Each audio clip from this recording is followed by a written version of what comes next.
I'm Steven, and with me I've got Lloyd, Erock, Tiffany, and JJ, and we are Just Got Played, and we are gaming through the alphabet. So what does that mean? We are going to go through every letter of the alphabet and tell you what is our favorite published game that starts with that letter.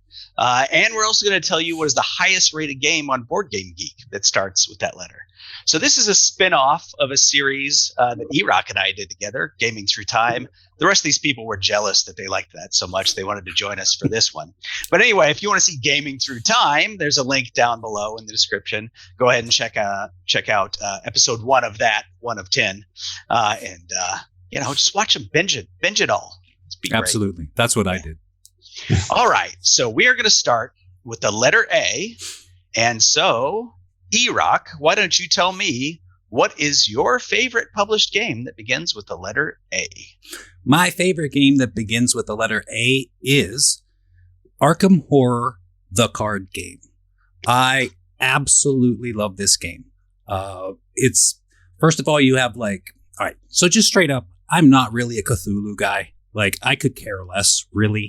I don't, if it's a fun game, it's a fun game. So that has nothing to do with it for me. For me, it's the gameplay. This is a whole adventure series of events. It's very much a campaign game, and it's all decks of cards. So I have my own deck of cards. There's a deck of cards for what we're trying to do, and a deck of cards for the game playing against us, and all these different things going on, but it's all on the cards. But you set up these different locations with the cards, and you go and explore things, and there's a lot of exploration and sometimes battling the baddies that come out and things like that as you're going around town trying to get the clues to fulfill your objective and basically to save the world. It's been a little while since we played because the last time we played, Tiff and I got in a fight at the very end, and she let the world burn out of spite. And that is a true story. Okay? Yeah. All right. Let the old ones come. Yeah. Now, is this a living card game? Yeah. Yes, it's episodic. So, if you were to get, say, the Dunwich Legacy, that's basically 8 packs of cards. Each one of them is its own part of the story. So it's one episode of the story as you go. So yeah, there's a little bit of a cost involved because you have to get the base game and then all the chapters as you go. Because really, once you play them once, that was the fun one. You know what I'm saying? Yeah, the discovery and figuring things out. That's really cool. You can replay them. I build. Yeah. The cost. I looked at the cost and I was just I like it, but not enough to keep buying more. I understand. I just think it's a fantastic experience, really. You could just get the first part and play it and get the experience, right? You don't have to buy everything for every game. You right? don't, but it is so awesome. Once you play it once, unless you're just swapping your character around and get different builds, it's the same story every time. So the outcome's always the same. So it's like an escape room. Once you do it once, and you kind of don't want to really do it again. Maybe twice, but maybe I twice. don't know. That's to min-max it. That's the hot thing in board games now. The disposable. Well, see what game. you do that's is true. You find a friend that's also a fantasy fight fan, and then you have them buy all the Arkham Horror stuff, and then I have all the champion stuff. So then you just kind of get together, and you trade off. Nice. Yeah. There you go.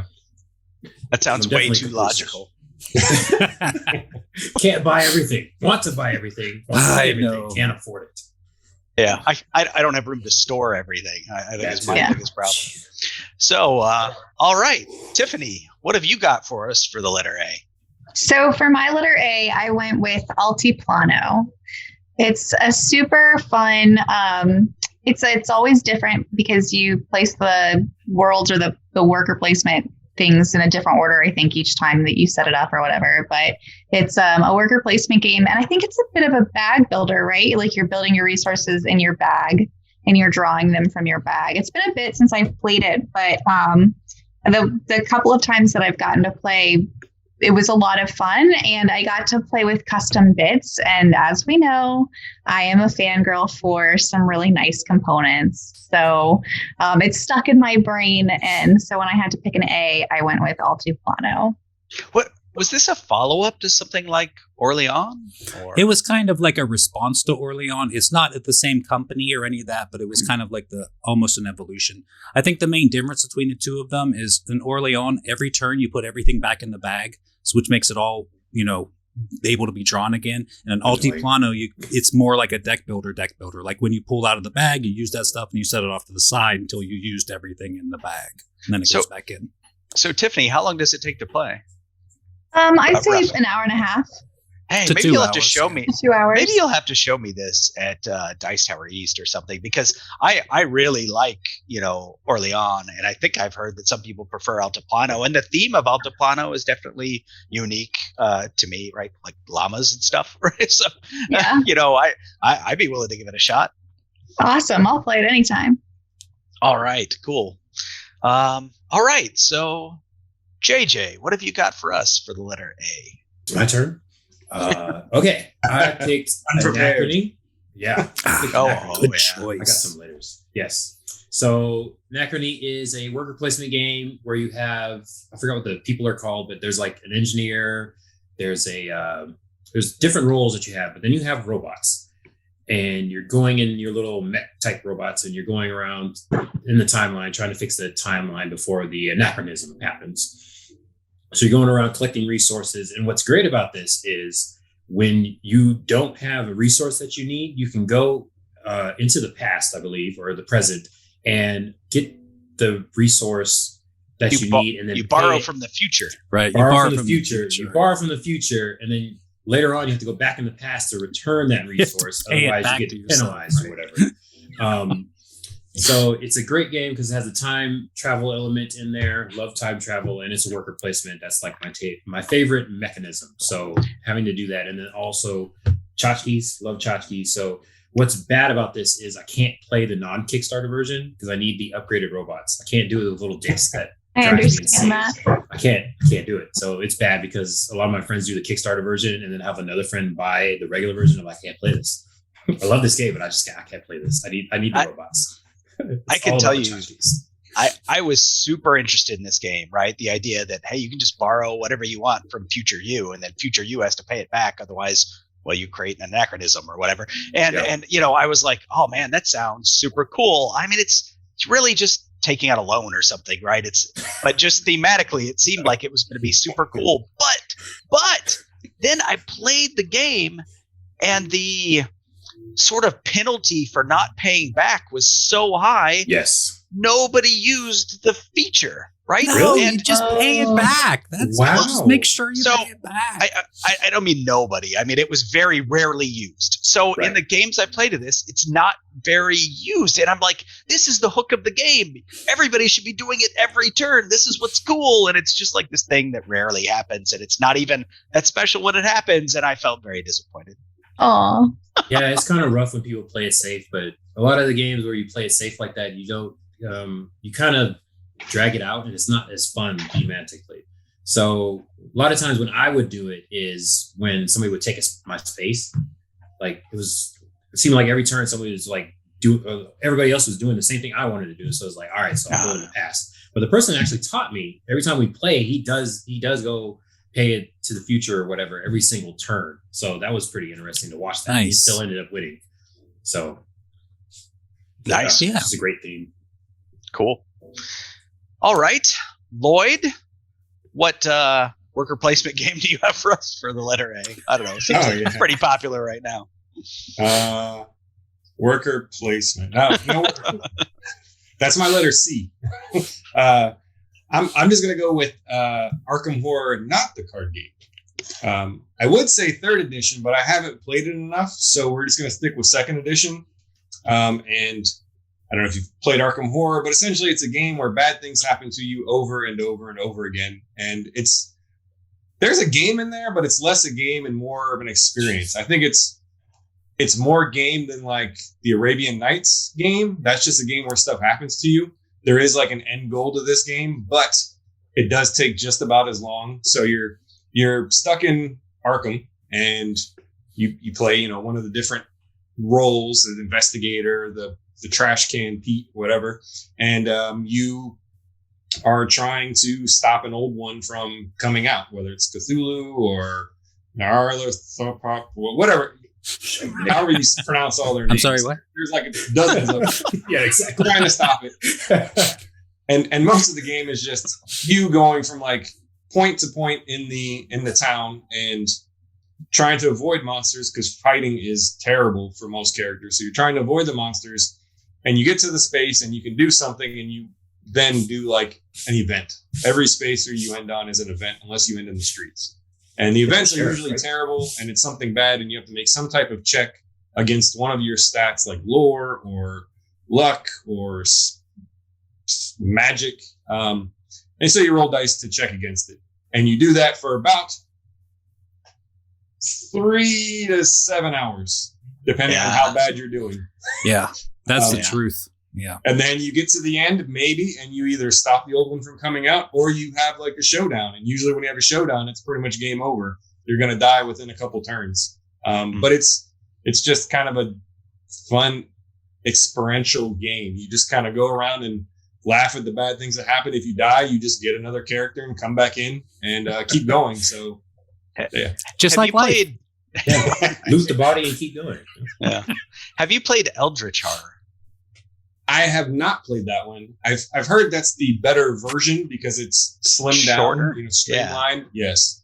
Yeah. So I mean, I've played Arkham Horror and I like it, but it's just, it overstays its welcome. So I've heard Eldritch Horror sort of fixes that, and JJ is going to confirm that for us now. Well, so I the have third, it, and it actually takes almost just as long. It moves a little faster, but it's still really? just as hard. Yeah.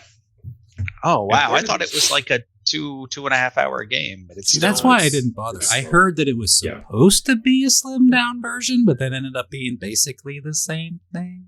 Yeah. no, I've never played it. Like I said, I almost want to pick third edition because what they did is they took the narrative style from the card game and they gave you like a modular board setup. So you have a story that it's leading you towards. So it's not as random as Arkham Horror. And it's supposed to take less time, but I've only gotten it to the table once to learn how to play, and that took forever. And I died like on turn 4. So I just kind of, it's like, I got to wait for people. This is too hard to play by myself. So, yeah. All right. Well, my pick for my favorite game that starts with the letter A is Airlines Europe. So Airlines Europe is an Alan R. Moon game. Alan R. Moon, the designer of Ticket to Ride. And this is one of the things I like about this game is it's very tight. You agonize over your actions in the game, right? You're trying to essentially score points by having the most stock in different airlines that have been connected to different cities. And so that's how you get points. But you want to hoard as many shares in your hand as you can so that when you play them down, you get the most money instead of having to spend multiple actions laying down those shares. But if you hoard them for too long, you can miss out on one of the scoring rounds because you didn't have the shares down, so you don't get the points.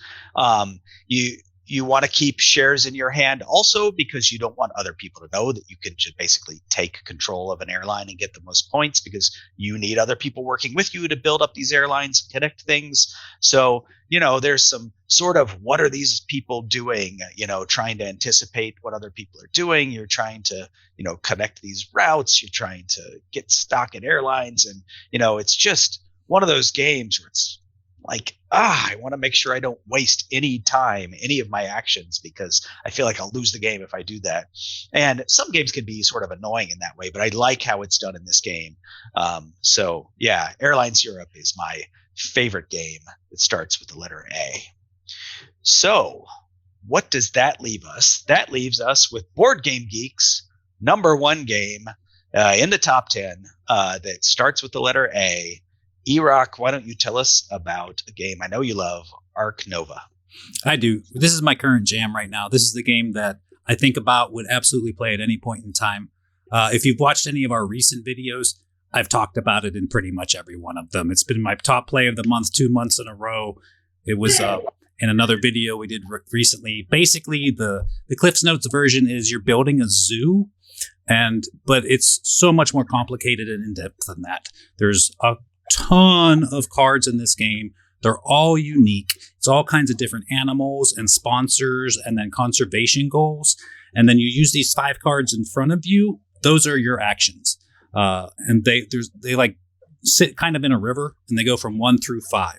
And when you use one, you pick it up and you move it all the way to the front and slide the rest of them down. And when they get closer to 5, the more powerful they are. So this is really the heart of this game, is trying to work this system to the best that you can, to play the cards that you're dealt, to try and win this game. I think it's a really long version of a style that I love, which is kind of like Race for the Galaxy or Terraforming Mars, where there's just a ton of cards and you do the best you can with what you get. I love that style. And this is just a really great game. I highly recommend it to everybody. All right. Ark Nova. Ark Nova. Yes, and I am excited for you to teach me how to play this game sometime. He'll teach you anytime. Nice. Oh, well, I'll leave right now and head over. Yeah. See you in an hour and a half. Yeah, right. I'll drive for that. All right. So that wraps up the letter A. Are you ready to move on to the letter B? All right. Sure. Letter B. Tiffany, why don't you kick us off with your favorite game that starts with the letter B? All right. So my favorite game that starts with the letter B is a game that I can only describe as elegant. And that is Brass Birmingham. So Brass Birmingham is a really beautiful, I like to play on the night side because it's a really pretty board game where it's ultimately, I guess you could say, pick up and delivery. You're trying to get the resources from the stations to the end point where they need to be counted. So, and you're trying to connect the tracks along the way. And the first round or first half or whatever, you're limited to just the canals, and then the second half of the game the railroads open up. And so if you've set yourself up well with the canals, then you're going to be able to really take advantage of the board and try to fulfill some orders and score some points. But it's just a really beautiful game. It takes forever, but it's really a nice way to spend an evening, if you ask me. Yeah, the original Brass was not a looker, but the reprint of Brass and the new Brass Birmingham definitely are lookers. Those reprints from Roxley Games. Yes. And this version of Brass also happens to be the #1 rated strategy game on BoardGameGeek, but of course also the highest rated game on BoardGameGeek that starts with the letter B. So congratulations, Tiffany. You have our first crossover. Woo! Well done, Matt. Thanks. All right. So, JJ, why don't you tell us what you have for the letter B? Okay. So, I picked Blood Rage for my letter B. I like the area control aspect of it. And, of course, you're playing, what is it, the Greek gods? Norse. The Norse. Yeah, Norse gods. Okay, another Norse-themed game. Oh, man. I think someone started all the Norse theme because it was like Raiders of the North, all that stuff was not out when Blood Rage first came out. So this really got me started on it because it's very simple. You have only so many spaces that you can put your people in. It's really quick fighting, more like a risk type thing, but you have all the different player powers. I like getting player powers. When I can change my army every single round or whatever, because the powers get better and you have to like figure out which ones you want to switch out, I get very excited. So that's what I like about Blood Rage. Very simple area control, get points. And then the Ragnarok effect is very interesting because the area, you have to decide whether you want to go into the area that's getting blown up before the round's over or just decide to leave it. But it could be a lot of points depending on what your end game scoring card is. So there's always that chance right there. But if you can secure like the high scoring place very early, then you can that's the part I don't like because you can kind of just sit for that, in that region. You can't really kick people out, but it's still a little bit of the scoring cards make it so varied that you don't not everybody has to do that same thing, or not everybody's trying to, because you have the people that try to end up in Valhalla or have the most people in there if you have that scoring card. But I like the fact that there's a little bit of different strategy in there, and then also the different player powers. Love very simple games with different player powers. Yeah, this game was all the rage when it first came out. But people were playing this. This was the big con game to play, etc. Maybe it's just me, but I feel like it's sort of slipping a little bit. I don't see it getting played as much at conventions anymore. Well, you have the samurai one now too. which everybody Yeah. likes. Rising Sun. Rising Sun, Sun, and yeah. Ankh But just that's come really out. a different game, though. I mean, it's the same sort of production level, etc. But I mean, it plays completely differently, doesn't it? Isn't it more like diplomacy? It's different, yeah, but at the same time, it's like that whole, like Eric Lang's on this evolution of this philosophy theory, and it's just like the next thing in line. I think really that's why. I think the people that That's love probably these her kind thing. of games just keep going down this chain with him. So I don't think Blood Rage is any worse for it. I think it's the best of all of them, really. I think it's a great game. I think the card drafting is fantastic in this. It gives you an idea, like, it's so much choice. Like, wow, I can have any of this. And then you're like, oh my God, I'm only going to pick one of these and then I'm going to pass them on. You know, like, it's so awesome in this game. I just, sorry, not my game, just chiming in. Well, okay. Well, fine. Why don't Make you a good just point, go? though. Yeah. Why don't you just segue right into what your B game is then? All right, I was very quiet while Tiff was speaking because my game is also Brass Birmingham. Three-way crossover. I love Brass Birmingham. It's probably not a coincidence that Tiff and I both have this on our list because it's really good. We've played a lot together. It's a heavy economic game, but it is well worth it. Just everything going on the board just works so well together. Like, you're building this communal play space and then taking advantage of it all at the same time. Like, as a group, it really matters where I build things and what I build, because you can take advantage of that kind of a thing. And maybe I want you to. Maybe I want to build this stuff just so you'll use it and then I get to score it. There's this whole headspace in here that it's just really awesome. I was addicted to this the first time I played it, and it's never dropped for me. It's been fantastic every time I've played it. Nice. Well, so now I'm excited to hear what Lloyd's favorite B game is and why it's Brass Birmingham. Four-way crossover. Not now, though. That, yeah, no. I'll leave it because I'll get so much hate on that one. My favorite B game is probably going to be the game that I've played literally the most of. I probably logged 50 or 60 plays of this game, and it's Burke's Gambit. Okay. This is basically Alien, the social deduction game. So you have two groups. You have the red team, who's bad, just like in Werewolf or any of the other games, and then you have the blue team, who don't know who they are, but they're all working together to find the infected person. So one of the players is infected, and they have the alien, and you can't investigate yourself. So you can only look at people next to you for the most part. There is a specific die that'll allow you to look around the table, but you can never look at yourself. So it's a lot of, do I trust the people sitting next to me? Who's on my team? Who's not? And ultimately, if you have the alien, you want to die because you don't want to infect everyone else. So basically the way the game works is there's a certain amount of rounds based on a die roll. So if the die comes up with an engine, that's one step closer to going home. And depending on how many players you have, that's how many engine dice you need. And those can't be re-rolled ever. So as soon as you get an engine, that's it.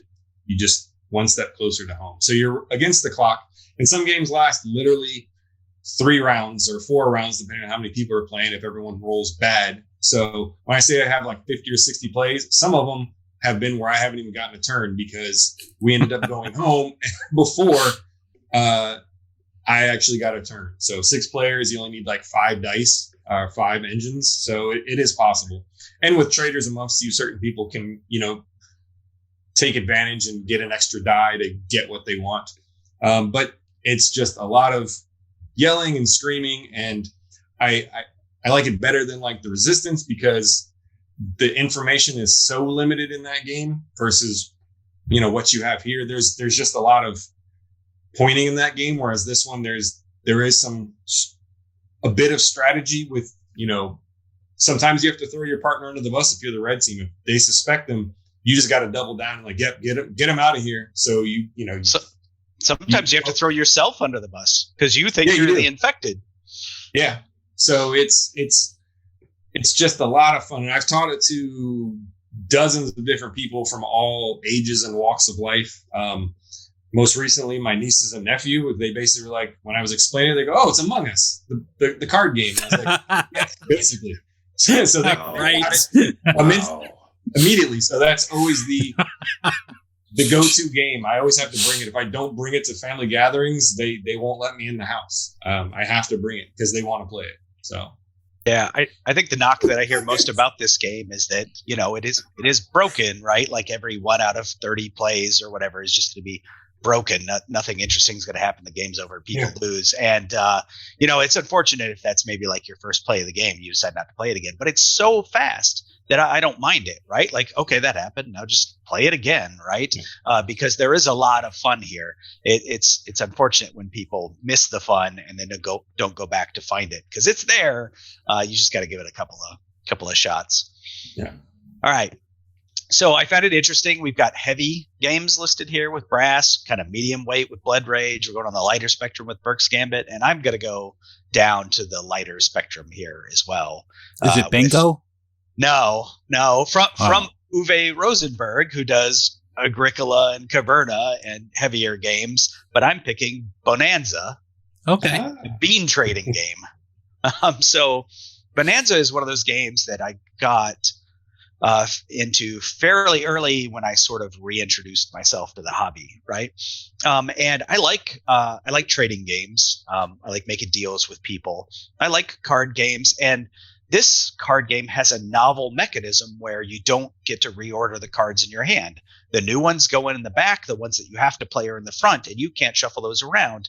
And you have a limited amount of space in front of you to plant beans. So you have an incentive to get rid of beans that you have to play otherwise, because you might have to harvest a field you're trying to build and make more valuable to make room to plant these beans that you don't even want. So it's better for you to trade them off to somebody. You might even trade them off and give somebody else something to take those, right? Just so you don't have to harvest. But for the same reason, you get this ridiculous thing about like, oh, maybe I'm planting red beans and I have a red bean in the back of my hand, but I need to get that somehow to the front of my hand to plant it. And you can't do that. But so instead you could be like, hey, Erock, I'll trade you a red bean for a red bean. And he'll be like, yeah, awesome. Let's do that. And it works. Like it makes sense in this game, So it's kind of ridiculous, but it is a fun trading game, and it supports a lot of players. It's one of the reasons that I like it. My group frequently is towards the higher number side. I think this goes to 7, maybe 6. I can't remember right this second. But Bohnanza, the bean trading game, is my pick for the letter B. All right.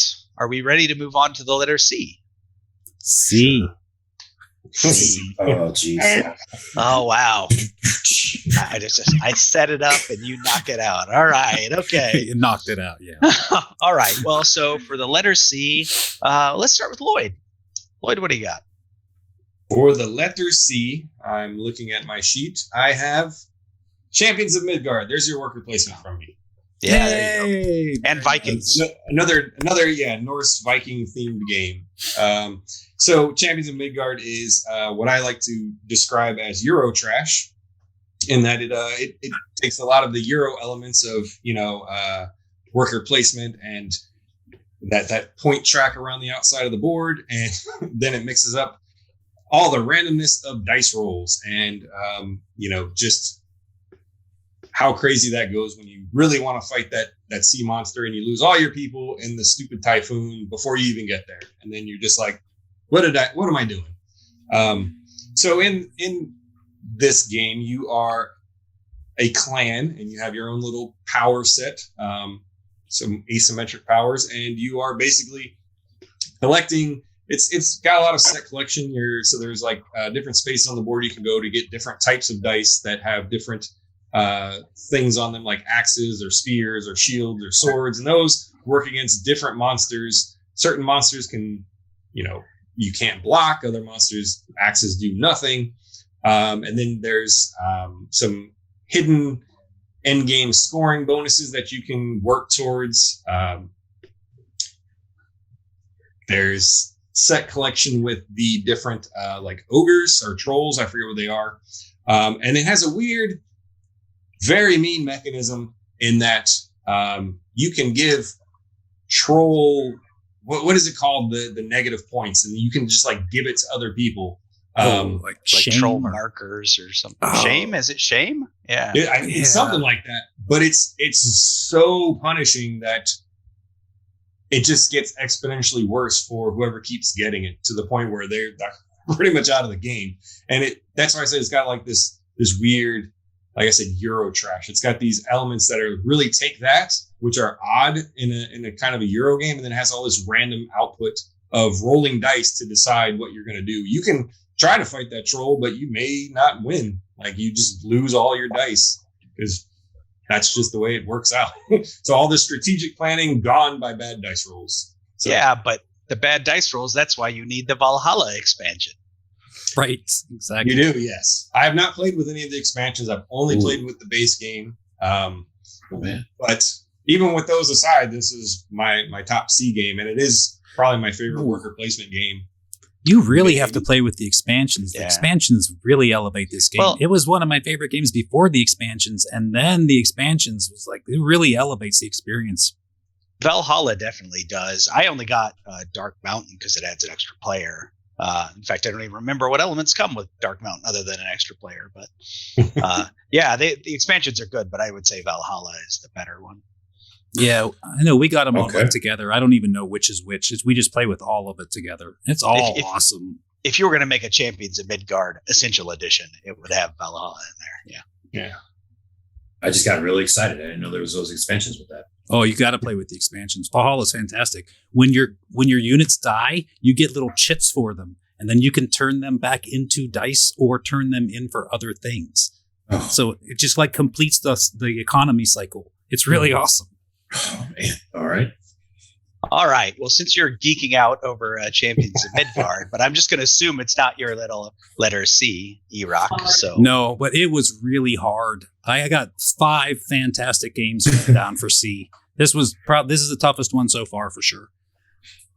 For me, it's going to be Clank Legacy Acquisitions Incorporated.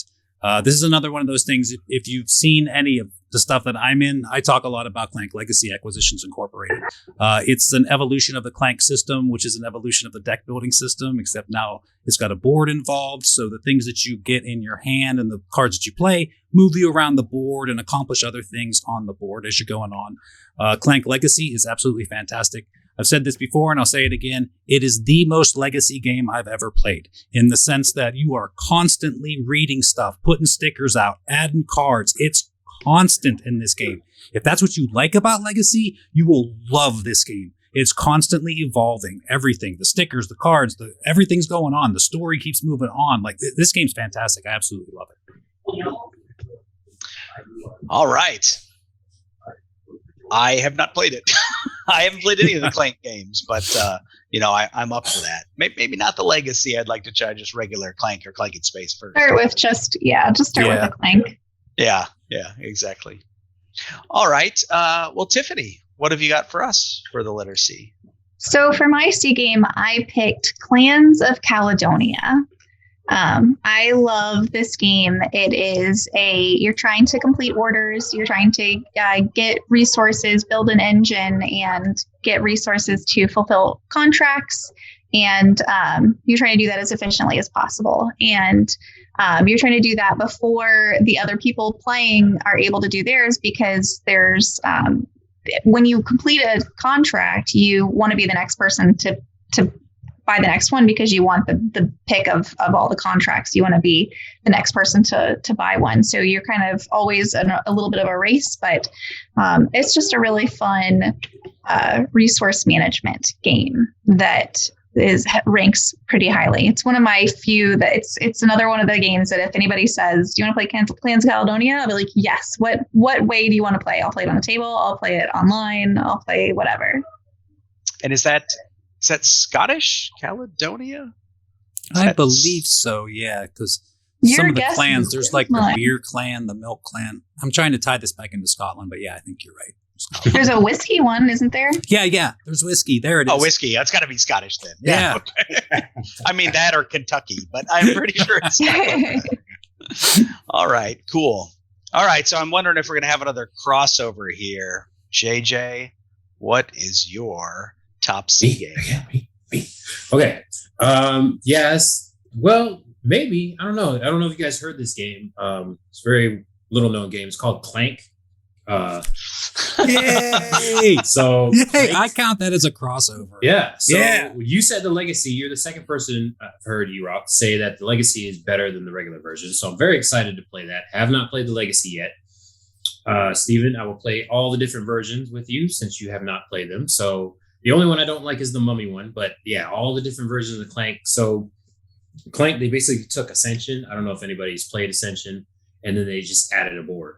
So you still have the row, and you're trying to get the gems in Ascension, and you're fighting the monsters and stuff like that. But then Clank went in and put the board there, so you're actually going around getting the treasures and stuff.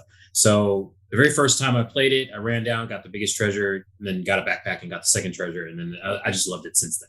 So yeah, everything about Clank, you give me deck builder with a board, and then you get to get monsters, fight monsters and stuff like that, and then run out of the dungeon. The whole theme of it is great. So I like all the versions. Space, not so much because it's just a little bit slower, but I do like all the sci-fi references, so that wins it for me.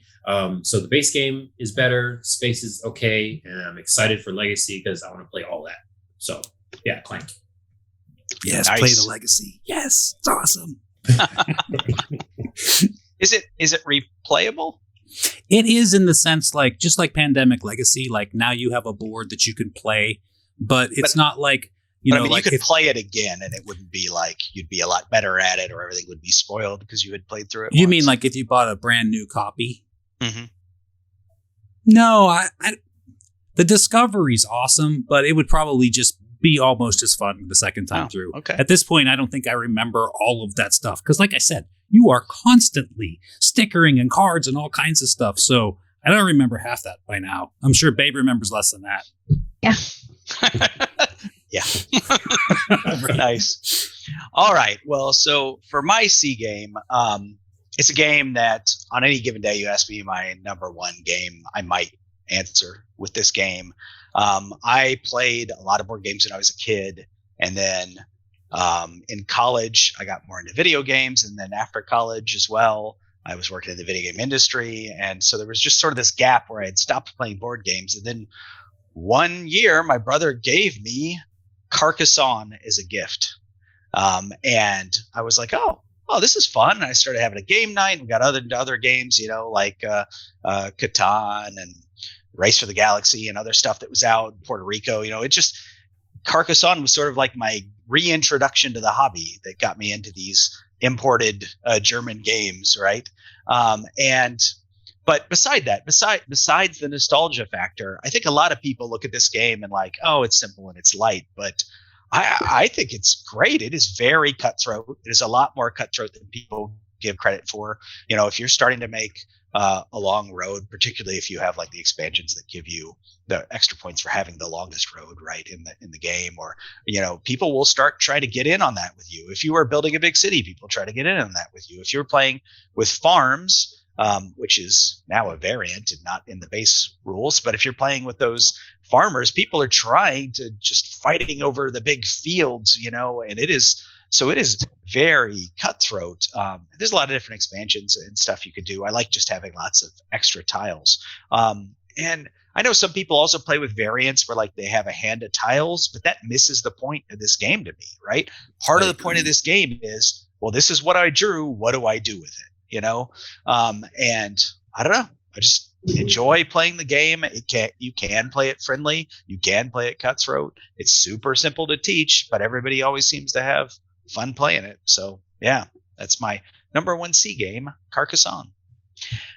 None of us crossed over with BoardGameGeek because the BoardGameGeek number one game, which has been way high in the BoardGameGeek ratings for a long time, although I think it's starting to come down a little bit now. And I will pass this one over to JJ to tell us about the Castles of Burgundy. Very nice. Castles of Burgundy. Okay, let's see. So this was probably one of the first games I ever played when I started board gaming. It was Munchkins, probably Catan, and then Castles of Burgundy when I went to my first board game party. Castles of Burgundy, basically you have your player board, which is an estate. And what you're doing is you're rolling die with your workers and you're trying to build up your estate. So you start with a castle, then you can add a little moat, put ships in it, and then you can have a farm area, pasture with pigs and cows and sheep, and I think that was chickens. And then you can go ahead, you can build another castle on your estate. You can put a mine on there, and then you can get different buildings that give you different player powers or different powers when you place them onto your estate. What's great about this game is there's a few different end game scoring buildings or tiles that you can put out. So that changes the game a little bit, gives you ongoing powers and then different end game victory points. I just love it because there's a starting set of or starting estate that people start with. And then there's different variable ones that you have. So you have different configurations. So what's crazy about the game is there are different sizes for the different buildings on your board, the little sections. But the bigger the section, the more victory points you get. And then if you build it all the way out earlier in the game, you get more victory points for that round. There's 5 rounds, so it's pretty simple. It's a good beginner. Can't really say it's a worker placement, I guess. It's more like a die placement type game. Dice placement, yeah. Yeah, something like that. What I love about it is all the different estates you can have. What's crazy, there's only one estate board that has like an 8 building configuration on it. So if you get lucky and get that one, you can get a lot of victory points. It's kind of messed up. But I haven't not gone in and did all the math for all the different boards. Do they all add up to the same amount of points with the different configurations? I have the original. It's probably somewhere around here. The original game.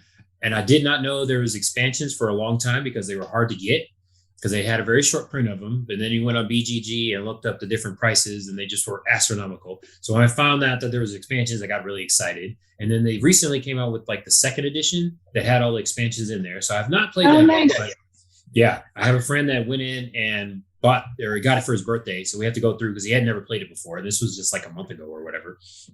So I was very excited to teach it, but we have not played the expansions yet. So I'm looking forward to that. And then they have the Kickstarter now with the very fancy 3D version of it. So that was very tempting. I almost wanted to go in on that, but I was like, I'll just stick to my board game because it's very easy to teach that with people. And I end up only playing it like one time.